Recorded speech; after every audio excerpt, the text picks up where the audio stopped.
네, 반갑습니다, 여러분. 비오건입니다. 자, 7월 14일 일요일 오후에 좀 여유로운 시간이라 컴퓨터 앞에서 좀 이러저러한 기사들을 보면서 소회에 잠겨 있습니다. 별건 아니고요. 그냥 지금 이 묘한 이 시점에서 좀 재미난 생각이 들어가지고요. 예전에 제가 그 블로그를 할 때 보니까 2016년 9월 10일자에 이런 글을 하나 올려놨었네요. 제목이 재밌네요. 이게 제가 만든 블로그입니다. 이 블로그 예전에 지금은 안 합니다. 예. 구글링을 하다 보니까 그 제가 그 네이버 블로그에 이렇게 뭐 하나 글을 작성해 놓은 게 이게 어디서 많이 보던 제목인데 해서 보니까 저의 블로그가 뜨더라고요. 그래서 이 언제 이런 걸 적어 놨었나 싶어서 들여다봤더니 재미있네요. 예. 여기 제목이 조급증 삼성 실착 5월주의 애플 삽질 LG전자 최대 기회 이렇게 놨습니다. 예, 그래서 사람이 거울처럼 자신을 좀 돌아보기 위해서는 뭔가 이렇게 일기를 써야 되나 봐요. 일기를. 그래서 자, 그때 당시에 그 2016년 9월에 이 그 블로그 포스팅의 주제는 다시 말하자면 애플이 새로 출시한 무선 이어폰, 그렇죠. 무선 이어폰 요것에 대해 가지고 사람들이 많이 설왕설래가 있었습니다. 야, 이거 뭐 담배를 귀에 꽂아놨냐? 이게 뭐냐? 근데 결국에는 애플이 다시 승리를 했어요. 지금 생각해 보면 이 무선 이어폰 시장이 뭐 몇십 조입니까? 전 세계에서 20 몇 조인가요? 엄청나게 시장이 커졌어요. 자, 그래서 애플은 역시 애플이다. 결론적으로는 애플이 좀 조롱을 많이 받긴 했습니다만은 애플이 이러한 시장을 창출했더니 뒤를 이어서 여러 업체들이 이 무선 이어폰이 굉장히 비싸요. 그렇죠. 수십만 원대 이르는데 그 시장이 어느덧 수십조에 이르는 거대한 시장이 되어버렸습니다. 참 애플이 놀랍긴 합니다. 그래서 전형적인 기술 우월주의의 조짐처럼 보였으나 그런데 이러한 어떤 여파를 잘 넘어서 아무튼 그 애플은 연착륙하고 있고 그 당시 또 하나의 이슈가 갤럭시 7이요 S7이 그 배터리 발화 문제가 있었습니다. 조급증이 불러온 삼성의 실수 그리고 비슷한 행보를 삼성이 최근에 한번 또 했었죠. 그 몇 달 전에 폴더블 그쵸? 폴더블 폰을 약간 좀 급하게 내놓는 바람에 한번 홍역을 겪었습니다만은 국내 그 모 유리 전문 업체에서 최근에 유튜브를 검색해 보니까요 아주 놀라운 물건이 하나 개발이 됐더구만요. 그래서 그 회사에서 이제 그 폴리이미드 요번에 일본에서 수출 금지 품목 중에 하나가 3대 품목 중에 하나가 폴리이미드죠. 그렇죠? 코오롱에서도 생산하고 있는 폴리이미드 필름인데 이거를 대체할 수 있는 유리 소재가 개발이 됐어요. 유리인데 보통의 유리라고 하면은 이게 깨지잖아요. 접을 수도 없고. 근데 이 유리 전문 업체 국내 업체에서 개발한 유리는 이 사람 머리카락 굵기만 한데요. 아주 혁신적인 소재가 나왔습니다. 그래서 삼성이 지난번에 한번 망신을 당했는데 폴더블 폰 때문에 이 회사의 기술을 갖다 쓰면은 그 문제가 한 방에 해결될 것 같다는 느낌이 들더구만요. 그래서 그 회사 이름을 저는 따로 적어놨습니다. 한번 검색해 보시기 바랍니다. 그런 회사 주식을 살 수만 있다면 사면 좋겠더라고요. 새로운 물건을 만들어내는데 가장 큰 걸림돌이 그거죠. 접히는 소재 그렇죠. 디스플레이 커버 소재인데 접히는 플렉서블. 그게 뭐 기술적으로 굉장히 난제가 있죠. 화면이 이렇게 들뜬다거나 그렇죠. 울퉁불퉁하게 들뜨는 문제. 그다음에 어떤 내구성의 문제, 뭐 여러 가지 문제가 있을 텐데 이거를 한 방에 해결할 수 있는 게 국내 업체에서 개발이 됐어요. 그래서 참 한국 사람들 그 잠재력이 있어요. 잠재력이 있습니다. 그래서 여기 뭐 이런 얘기도 해놨네요. 부려 튼튼. 예, 튼튼히 하는 것보다 더 나은 것이 없다. 그렇죠. 한번 돌다리도 더 두들기고 건너야죠. 그렇죠. 특히 이런 어떤 이 기술 집약적인 산업에서는 아무리 강조해도 지나치지 않습니다. 자, 이제 네. 그러면서 이제 여기 제가 그런 얘기도 해놨네요. 자, 삼성 배터리 앤 애플 에어팟이라 쓰고 LG전자 매수 이렇게 해놨습니다. 결국에는 근데 매수 자리가 잘 맞았네요. 5만 원대였는데 그때요. LG전자가 그때만 해도 5만 원대였는데 지금은 가격이 좀 많이 그래도 올라 있죠. 그렇죠? 예, 예, 한 10만 원 갔었을 겁니다. 그때 이후로. 그리고 조금 조정이 되어 있는데 예, 아무튼 네. LG전자가 좀 약진을 해줬으면 좋겠네요. 자, 요거 이제 제 블로그는 접고 오늘 그 뉴스에 보니까 자, 이제 일본이요.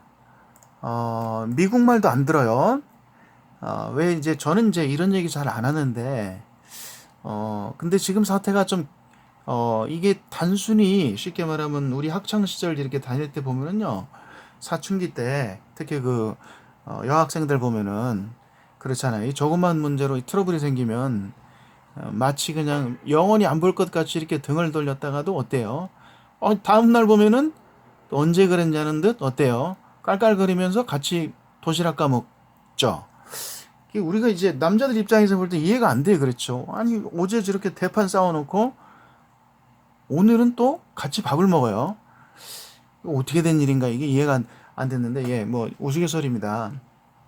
근데 지금 그 일본이 하는 어떤 이런 행태를 봤을 적에는 마치 그 사춘기 종잡을 수 없는 질풍노도와도 같은 시기를 보내고 있는 이 사춘기 청소년들 시기에 그 모습을 보는 것 같아요. 마치 그 단단히 삐져가지고 이제는 이 표정들을 보세요. 굉장히 굳어 있죠. 더더군다나 이제 중재자로 한국의 요청에 의해서 이제 미국이 살짝 끼어들었는데 미국 말도 안 들어요. 미국 말도 안 듣고 뭐라 그러냐면은 뭐 그 뭐죠?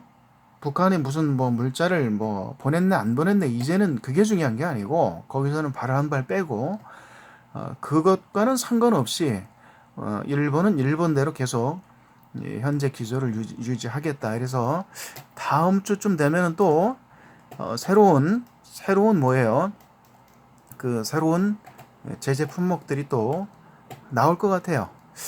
그래서 이제 이게 2006년작 9월 그 시사 저널인데 이 아베라고 하는 사람의 백그라운드를 한번 볼 필요가 있는 것 같아요. 관방장관 하던 시절이었죠. 아베 신조 지금 현재 일본 총리인데 이게 2006년 9월자 기사입니다. 그래서 이제 아베 뒤에는 그때만 해도 지금도 크게 변함이 없는 것 같아요. 왜냐하면 제가 어디 그 다큐멘터리 몇 년 전에 봤는데 아베 뒤에서 사실은 모든 경제 정책을 좌지우지하는 일본의 그 뭐 대학 무슨 뭐 교수가 있더라고요. 아주 그 교수 말을 거의 철저히 맹신을 하고 있더구만요. 그래서 양적 완화 돈을 막 찍어내 가지고 지금 겉으로는 뭐 일본의 뭐 굉장히 이 호황처럼 보이지만은 근데 실상은 어떨지를 모릅니다. 그렇죠. 실상은 어떨지 알 수가 없어요. 자, 그래서 이때만 해도 그 뒤에 이 관방장관을 하던 이 아베 신조 현재 총리 뒤에 핵심 그 브레인들이 있습니다. 5인방. 그렇죠. 그래서 이제 주로 이제 그 교수들인데 교수들 혹은 뭐 정재계 쪽에 있는 사람들인데 예, 경제학 교수. 그렇죠. 여기도 보면은 뭐 교수. 그렇죠. 이런 사람들이 있어요. 4, 50대 그때만 해도 이런 사람들이 그래서 뒤에서 아베 신조 현재 총리의 브레인 역할을 하는데 사실상 아직도 이 기조가 변함이 없고 이때부터 이 한국과의 어떤 마찰 혹은 그렇죠. 현재 포문을 열기 시작하는데 이게 이때부터 사실은 정해져 있었다고 볼 수가 있습니다. 자, 그래서 요런 얘기도 나왔어요. 오늘 14일이네요. 여기 중앙일보 문화 섹션에 일본인도 무섭다. 아베 뒤에 이 종교가 있다. 그래가지고 패널들이 이렇게 나와가지고 일본의 우파 논객들이 한 말들을 이렇게 텍스트로 옮겨놨는데, 그래서 이제 일본에서 이제 이 젊은 영화 감독의 다큐멘터리 영화 감독이 이 다큐멘터리를 통해서 일본의 이 현재 상을 나름대로 좀 조명을 해놓았습니다. 그래서 지금 우파로 흐르고 있는 일본의 이런 어떤 현상 뒤에 이런 우파 이 논객들이 어떤 생각을 가지고 있느냐. 여기 한번 보세요. 중국이나 한국이 아무리 노력을 해도 일본을 능가하는 기술은 가질 수가 없다. 그렇죠. 일본 자유민주당 중의원 스기타 미오 이렇게 되어 있습니다. 중국이나 한국이 아무리 노력해도 기술로 일본을 능가하는 일은 없다. 그렇죠. 뭐 이런 얘기부터 시작해서 관심 있는 분들은 한번 쭉 읽어보시기 바랍니다. 그래서 일본 내부에서도 너무 이런 어떤 극우 성향들의 어떤 우려를 표하는 것 같아요. 그리고 그 뒤에 바로 이 일본의 전통 종교 신도가 있다. 신토라 그러네. 신토가 있다. 신도라고 알려졌죠. 예전에. 그래서 신사를 대표하는, 일본에 가면 신사가 많잖아요. 거의 신사의 나라잖아요. 신을 모시는, 쉽게 말하면 절이죠. 한국으로 따지면. 그래서 그 신이 누구냐? 일본 천황이죠. 그렇죠. 쉽게 말해서 일본 천황을 신으로 모시고 군주로 받드는 종교입니다. 이게 일본의. 그렇죠. 이게 이제 신토 혹은 신도라고 불리는 종교인데, 이게 아베의 뒤에 백그라운드로 자리를 잡고 있다. 그래서 아무튼 이러한 어떤 우리가 몰랐던 이러한 어떤 일본의 실상들을 우리가 이런 기사들이나 어떤 일본 자체에서 나오는 우리의 목소리를 통해서 알 수가 있습니다. 그래서 아까 누가 얘기한 거 봤죠? 기술 우월주의. 자, 기술 우월주의로 인해 가지고 아주 뼈아픈 경험을 했으나, 그렇죠? 다시 자신의 생각을 고쳐잡고 성공한 한 사람이 있습니다. 애플의 스티브 잡스입니다. 그렇죠? 스티브 잡스가 편집증적인 아주 주변 사람들을 고롭게 하는 리더였습니다. 천재이긴 하지만은 타고난 리더십을 가지고 있었습니다만은 너무 독단적이었기 때문에 완벽주의, 그렇죠? 기술적인 완벽주의. 우리께 최고다 이거죠. 옆에 있는 사람들이 얼마나 힘들었을까요? 그걸 다 줬어야 했으니까. 제가 스티브 잡스와 관련된 다큐멘터리 영화들을 많이 봤는데, 저 같아도 그 밑에서 한 달을 버티기 힘들었을 것 같아요. 참 고롭죠. 그런 사람들을 보스로 모시고 있다는 게 참 많은 사람들에게 상처를 줬어요. 잡스는. 젊은 날에 잡스는 그랬습니다. 자, 근데 이런 오만과 독선, 기술적 어떤 완벽주의, 결벽증, 이런 것 때문에 사실은 잡스 자체가 자신이 만든 애플에서 추방을 당했죠. 추방을. 주주들한테 완전히 미운 털이 박혀가지고 자기가 만든 회사에서 쫓겨났어요. 결국에는 이제 다시 자기가 만든 회사로 복귀를 해서 회사를 일으켜 세우긴 했습니다만은, 그때 이후로 이제 정신을 차리고 어떻게 했나요? 조니라고 불리는 애칭이죠. 그죠? 조나탄 아이브, 독일계 지금 애플을 일으켜 세운 1등 공신, 애플의 최고 디자인 책임자죠. 다른 어떤 기업들에는 없는 직함입니다. 그렇죠. Chief Design 뭐예요? Official, CDO입니다. CDO, CEO 이런 건, CFO 이런 건 있는데 CDO라고 들어보셨어요? Chief Design Official 이렇게 됩니다. 그래서 이 천재 디자이너의 말을 경청을 했죠. 잡스가. 왜 컴퓨터가 이렇게 아름다운 예술 도구인 이 컴퓨터가 이렇게 못생겨야 되느냐? 어? 좀 더 걸맞는 어떤 모양새를 하면 안 되냐? 그래? 그러면 네가 생각하는 디자인은 뭔데? 한번 보여줘봐. 이랬더니 나온 게 뭐예요? 그 유명한 아이맥이죠. 투명한 아이맥. 그렇죠. 그 다음에 아이북부터 시작해서. 자, 그때 아이맥이 히트를 치면서 수백만 대가 1년에 팔리면서요. 애플이 기사회생했습니다. 바로 기술적인 우월주의와 완벽주의를 버리고 소비자들이 원하는 니즈, 감성적인 측면에 호소를 한 거죠. 컴퓨터가 이렇게 쉽고 친근하고 아름다울 수 있다. 이 아름다운 도구로 아름다운 결과물들을 만들어내봐라. 이거죠. 이게 먹힌 거죠. 그래서 오늘의 애플이 있었던 겁니다. 그렇죠. 자, 근데 지금의 어떤 일본을 보면은요, 아까 무슨 분, 의원이 한 얘기를 들었죠. 한국, 일본은 아무리 해봐야 기술적으로 일본을 따라올 수 없어. 아직 멀었어. 영원히 따라잡지 못해. 이 기술적 우월주의죠. 그렇죠.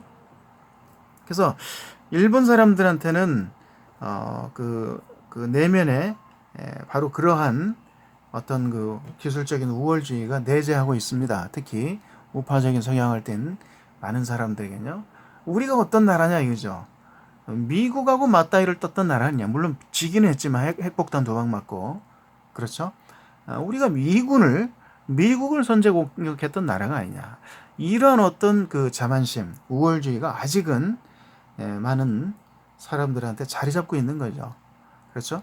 뭐 이게 그렇다 그래서 지금 뭐 그런 뭐 이런 거를 뭐 좀 토론하거나 뭐 쟁점화 시킨다는 게 아니고 지금 돌아가는 상황을 잘 면밀히 보면은 이거 장기전으로 갑니다. 장기전으로. 일본이 우리가 볼 때는 아베가 약간 좀 이렇게 코미디언처럼 보이잖아요. 우스워 보이고요.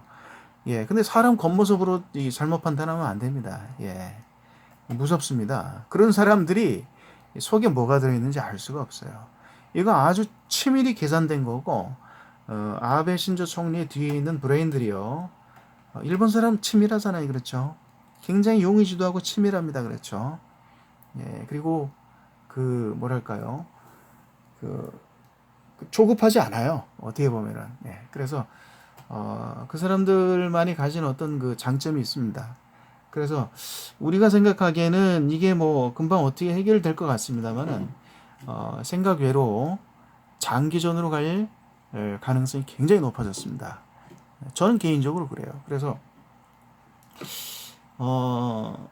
어떤 제가 예전에 봤던 일본에서 제작된 애니메이션이 생각나더라고요. 애니메이션 제목이 뭐냐면요. 이건데요. 팩실입니다. 팩실. 예, 보신 분 계신지 모르겠는데 팩실, Vexille 뭐 이렇게 돼 있어요. 팩실인데 이 사람 이름인데 영화 제목이에요. 이게 무슨 영화 제목이냐면 2007년도에 나왔는데 제목 줄거리가 뭐냐면요. 2067년도에 일본이 전 세계 최첨단 하이 테크놀로지를 완전히 독점해 버렸어요. 쉽게 말하면 가능성이 있죠. 그렇죠. 지금 일본이 어떤 이러한 미국 말도 안 듣고 한국과 계속 대립각을 세우는 것은요. 그네들의 어떤 하이테크 분야에서 특히 아이테크, 전자 산업 쪽에서의 어떤 원천 기술이라든가 기술적 우위에 놓여 있는 그 자신감에서 나오는 거 아니겠습니까? 이 영화 2007년에 나온 일본 자국에서 나온 팩실이라는 애니메이션의 모토가 그거예요. 줄거리가 2067년이 돼서 일본이 전 세계 최첨단 테크놀로지를 독점을 해버려요. 이건 쉽게 말하면 로봇 산업이죠. 그렇게 될 가능성이 있습니다. 왜? 일본 손정희를 비롯해서 일본이요. 지금 AI라든가 로봇 산업이 엄청난 투자를 하고 있고 지금도 로봇 쪽에서는 일본이 거의 탑이에요. 예, 그렇죠. 탑급입니다. 그러니까 이 영화의 줄거리가 결코 허황되지 않아요. 2067년에 일본이 이렇게 특히 로봇, AI, 로봇과 관련해서 세계를 독점하자. 그래서 이제 이런 우려 목소리가 나오는 거예요. 세계에서. 야, 이거 일본이 너무 이렇게 기술적, 왜냐면 전쟁을 일으켰던 나라잖아요. 어떤 트라우마가 있는 거예요. 전 세계에. 일본이 이렇게 이 로봇 기술 쪽에서 너무 기술이 진보하고 세계를 독점하니까 우리의 목소리가 세계에서 나오는 거예요. 영화 줄거리입니다. 그러니까 일본이 그때 어떤 그 조처를 취하냐면 이 영화에서 국제연합을 탈퇴합니다. 국제연합을 탈퇴하고요. 최첨단 기술을 총동원해서 이 자체 밀봉에 가까운 쇄국 노선을 걷게 됩니다. 그래서 일본의 그 완전한 그 쇄국 정책이 가해져요. 하이테크 기술로 장벽이 쳐집니다. 그래가지고요, 배들이 드나들 수 없어요. 항공기도 드나들 수 없어요. 모든 물자가 철저히 통제됩니다. 완전히 그 완벽한 쇄국이죠. 그래가지고 이제 그 어떤 일이 벌어지냐면 미국에서 특수부대를 보내요. 2077년까지 이제 일본이 그런 쇄국 정책을 10년간 폈는데 2077년에 미국에서 소화드라는 특수부대를 보냅니다. 근데 그 특수부대 요원 가운데 한 명이 백실이에요. 백실 여자입니다. 그래서 이제 특수원이 다 들어갔는데 모두 전멸당하고 단 2명만 남았는데 이 2명에 의해 가지고 일본의 실상이 해외로 알려지게 되는 거예요. 이 전파도 차단벽이 쳐져 있어가지고요. 일본을 위성 사진으로 찍지를 못해요. 실상을 알아낼 수가 없어. 사람이 들어가서 찍는 수밖에 없어. 보는 것밖에 없어요. 근데 이제 이 백실이 그 실상을 보죠.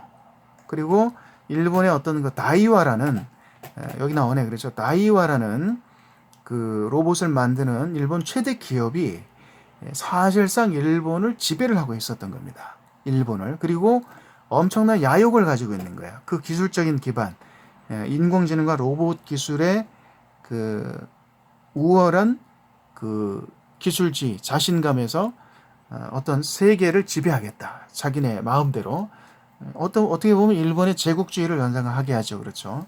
그래서 그 거대한 음모가요, 이제 세상에 알려지게 되는 그런 시나리오입니다. 이거 보면서요, 저 이게 2007년도에 만들어진 거예요. 지금부터 벌써 12년 전에 만들어진 겁니다. 근데 굉장히 놀랍습니다. 일본의 실상이 가서 봤더니 어떠냐면, 여기 이제 화면이 보이실지 모르겠는데, 거의 난민촌처럼 되어 있는 거예요. 난민촌처럼. 예. 예? 그래서 기술이 그렇게 발전해 있으니까, 거기가 뭐 하이테크의 천국이 되어 있을 것으로 생각을 했는데, 그게 아니고, 일반 백성들은 이렇게 완전히 퇴보를 해가지고요. 난민화된, 오늘날의 그 아프리카 같은 못 사는 그런 특정 지역처럼요. 완전히 난민촌처럼 되어 있습니다. 일본의 자국 국민들이 이러한 처참한 생활을 하고 있는 실상이 미군 특수부대 요원 백실에 의해서 알려지게 되는 겁니다. 예, 이거를 이제 본 게 벌써 오래됐는데 저도 지금 일본이 취하는 어떤 스탠스 이걸 보면서요. 갑작스럽게 이 애니메이션 일본에서 만들어진 애니메이션 백실이 생각이 나는 거예요. 백실이. 야, 그래서 이놈입니다. 이놈. 이게 다이와의 아까 그 기업의 회장이에요. 이 못되게 생겼죠. 굉장히 야심만만하게 생겼죠. 그래가지고 어떤 쉽게 말하면 사람들을 자신의 노예로 부리겠다는 얘기죠. 노예로 어떤 기술을 이용해가지고 그 와중에 부작용이 생깁니다. 이런 정체불명의 생명체도 아니고 이건 뭐 기계도 아니고 이런 게 생겨나가지고 이게 말이죠. 막 그 모든 그 어떤 물체들을 다 삼켜버려요. 아주 공포스럽더구만요. 그래가지고 예, 이게 여주인공 백실이고요. 그래서 이게 일본에서 나온 애니메이션입니다. 애니메이션. 그래서 일본은 자체적으로 어떤 지진이라든가 자연재해에 대해서 굉장히 두려움을 가지고 있지만 또 한편으로는 자국의 어떤 이런 기술 우월주의, 그렇죠? 그리고 이런 어떤 기술 우월주의와 좀 뭐랄까 호전적인 그 세력들의 어떤 그 야욕과 기술이 결부되었을 적에 또다시 과거 뭐 동아시아 전쟁부터 시작해가지고 미국과의 전쟁으로 많은 사람들이 죽어나갔잖아요. 그런 역사가 되풀이되지 않을까 하는 두려움들을 가지고 있는 것 같아요. 그래서 오늘 이 뉴스를 이렇게 쭉 보다 보니까 갑자기 이 묘하게 일본 지네들이 만든 그렇죠. 이 시나리오가 뭐예요? 이 한편에 잘 만들어진 애니메이션이 그리고 이 줄거리가 결코 허황되지 않다. 이상하게 이런 어떤 그 줄거리대로 일본 사회가 흘러가는 것을 보면서 저도 좀 굉장히 섬뜩합니다. 섬뜩해요. 섬뜩하고 과연 이러한 어떤 그 굉장히 그 전투적이고 전쟁을 좋아하는 그렇죠. 그 거대한 제국을 이루고자 하는 야망에 사로잡혀 있는 사람들이 아직도 득세를 하고 있는 저런 일본이라는 나라가 과연 저런 그 행보를 취하는데 그 저변에 무엇이 깔려 있는가가 참 심히 우려가 되기도 하고요. 참 두렵네요. 어떻게 보면은요. 굉장히 우려스럽고 그래서 참 착잡합니다. 착잡해요. 착잡하고 이재용 회장이 오늘인가 어제 한국에 이제 돌아왔죠. 돌아와서 뭐 급한 불은 끈 것 같아요. 예, 급한 불은 뭐 끈 것 같다는 얘기가 있습니다. 그렇죠. 뭐 불화수소부터 시작해가지고 뭐예요, 레지스트 이런 거 뭐 조금 물량은 확보를 한 것 같긴 한데 문제는 그게 아니고 이제 이재용 회장이 직접 그런 말을 했더구만요. 비상체제가 이미 가동이 됐다. 지시를 했다는 거예요. 삼성 사장단들에게. 비상체제입니다. 이미 삼성은요. 그래서 장기전을 예상해야 되고 일본의 어떤 이런 여파가 스마트폰이라든가 TV 같은 디스플레이, 백색 가전까지 그러니까 쉽게 말하면 삼성이 하고 있는 사업 전방위로 확대가 될 것은 거의 자명한 사실 같아요. 이재용 회장의 어떤 표정에서 그걸 읽을 수가 있었습니다. 이재용 회장이 가서 그거를 이제 조언을 듣고 온 거겠죠, 그렇죠? 특히 그 은행 쪽 금융권 사람들 만나가지고 일본에서 빌려 쓰는 돈도 많고 사실 삼성이 그렇죠. 차용해서 쓰는 돈도 많겠죠. 그러니까 이래저래 일본의 이제 정계는 아니고 재계 쪽 인사들을 만나서 자문을 구했겠죠. 어떻게 해야 되느냐.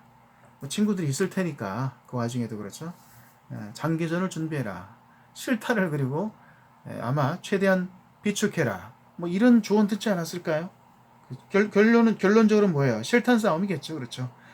근데 이제 다행인 것은 그나마 삼성이 그래도 유보금이 좀 많이 있습니다. 몇십 조 있어요. 그렇죠. 뭐 한간의 얘기처럼 100조까지 안 되고요. 현금 쌓아놓은 거는 몇십 조 안 된다고 봐야 됩니다만은 아무튼 삼성은 이미 오래전부터 이런 사태를 뭐 나름대로 예상을 했을 겁니다. 그리고 실탄을 현금을 많이 쌓아놨을 거예요. 뭐 사옥도 팔고 그렇죠. 해외 뭐 부동산 뭐 이런 거 많이 정리했잖아요. 이미 삼성은 10여 년 전 이상부터 그런 작업을 해왔기 때문에 유보금을 많이 가지고 있고 다만 일본이라는 그 나라 전체가 국가적으로 이러한 전방위적인 압력을 가하기 때문에 한국에서는 사실상 삼성이 총알 바진데 그렇죠. 앞에서 전면에서 우산으로 그 비와 총알을 다 1차적으로 막아줘야 되는 그리고 몸으로 맞아야 되는 그런 입장인데 좀 우려가 되네요. 그렇죠. 이런 상황에서 일도 많이 벌여놨고 이래저래 지금 투자도 많이 집행되고 있고 삼성도 고민이 깊어지는데 그렇죠. 이러한 어떤 사이클상 최대한 약점이 노출되기 쉬운 시점에 일본은 거의 전방위적인 공격을 시작하는 것 같습니다. 참 여러 가지 뭐 저 같은 개인들이 뭘 어떻게 할 수 있는 방법은 없고 다만 일본의 이런 하이테크 기반 기술, 하이테크 기술을 기반한 자신감에서 비롯된 이러한 무리수가 과연 무리수가 될지 아니면 우리가 상상하는 것 이상의 어떤 그 거대한 그렇죠 장애물이 돼서 한국 산업계 전반에 장기 침체 내지는 뭐랄까요 어려운 국면들을 도미노처럼 불러오게 될지 참 우려스럽네요. 지금 입장에서 지금 이런 시점에서 가장 우려가 되는 것은 얼마나 고민스럽겠습니다. 기업하시는 분들, CEO들 그렇죠. 일선에 뭐 어떤 자재 담당하시는 분들 뭐 이래 참 고민이 많으시겠어요. 그래서 참 한국은 이래저래 중국에 치이고 미국 눈치도 봐야 되는데 그렇죠. 북한도 신경 써야 되고 이제 일본은 대놓고 까니까 참 가진 건 없고 한국이요. 뭐 일본 뭐 미국처럼 말입니다. 무슨 뭐 셰일 가스가 나옵니까? 지금 미국은 난리가 났죠. 그렇죠. 초호황이에요. 예? 셰일 가스, 셰일 뭐 오일 때문에 이제 이란, 이라크, 뭐 사우디아라비아 눈치 안 봐도 돼요. 미국은 저 밑에 그 산유국 어디입니까? 베네수엘라도 뭐 밟아놨겠다. 그렇죠? 아, 달러 뭐 기축통하겠다. 그렇죠? 그 다음에 뭐 가용 자산도 많겠다. 땅만 파면 뭐 거기는 별게 다 나오니까. 예? 그렇죠. 농사도 뭐 옥토잖아요. 전 국토가. 그렇죠. 한 번씩 뭐 지진 오고 뭐예요. 그 역대급 뭐 태풍이 한 번씩 지나가서 그렇지. 참 천혜의 자연 경관과 자원을 가진 나라, 그리고 과학기술의 어떤 기반을 둬서 세계 최강의 경찰국가, 군사력, 그죠? 자, 미국은 지금 뭐 아주 여유가 넘치는데 한국만 지금 굉장히 좀 발등이 떨어져 불이 떨어졌습니다. 그래서 그 모르겠습니다만은요. 이런 어떤 대립 구조가 뭐 한국 정부도 뭐 자존심 깎으면서 가서 구걸할 생각도 없어 보이고요. 예, 꼬리 내릴 생각도 없어 보여요. 그렇죠. 정치권을 봤을 적에는. 예, 그런다 그러면은 뭐 전면전 양상으로 경제전 양상으로 장기전으로 돌입할 가능성이 높아 보여요. 이 와중에 죽어나가는 건 뭐 누굽니까? 중소기업이고 일반 서민들이겠죠. 그래서 자칫 이런 어떤 불황의 여파가, 안 그래도 한국 불황인데 이 불황의 여파가 상당히 오래 지속될 그럴 가능성이 있어 보이네. 이게 좀 불길한 생각이 자꾸 들어요. 그러면 안 되는데. 그래서 삼성이 컨틴전시 뭐라 그래야 되죠? 비상 체제로 돌입을 했다 그러면 삼성이 비상이면 우리 같은 서민들은 이건 뭐 초비상 아닙니까? 그래서 각자 알아서요, 여러분. 네, 비상 체계를 잘 가동하셔가지고 최대한 살아남는 전략을 잘 짜보시기 바랍니다. 예, 사태가 그렇게 녹록지 않아 보이고요. 예, 일본도 예, 나름대로 장기적인 플랜을 가지고 일을 꾸민 것 같습니다. 그래서 오늘은 뭐 별 시덥지 않은 이런 얘기로 한번 동영상을 한번 올려봅니다만은 어쩌겠습니까? 이 약소국의 피해를요, 그렇죠?